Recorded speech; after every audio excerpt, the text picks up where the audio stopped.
আশাই আপোনাৰ জীৱনলৈ নতুন সজীৱতা আনে। আশা অবিহনে আমাৰ জীৱন অনৰ্থক। এই আমি যে আশা কৰোঁ, আমাৰ এক্সপেক্টেশ্যন, এই এক্সপেক্টেশ্যনে আমাৰ জীৱনত সঞ্জীৱনী শক্তিৰ দৰে কাম কৰে। সময়ৰ সোঁতত কেতিয়াবা আমি ভাগৰি পৰোঁ, কিন্তু আমি জানো আশাবাদ দিওঁ। জীৱনত যদি আপুনি সফলতা অৰ্জন কৰিব বিচাৰে, তেন্তে আমাৰ আশা লাগিবই। সপোন দেখিলেহে আমি আগবাঢ়ি যাম। আমাৰ যদি একো আশাই নাই, তেতিয়াহ'লে আমাৰ সপোনো নাই, নহয় জানো?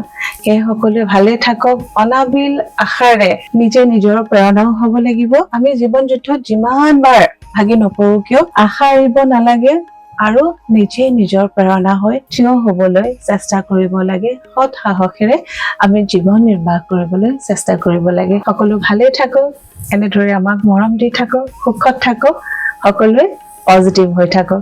ধন্যবাদ।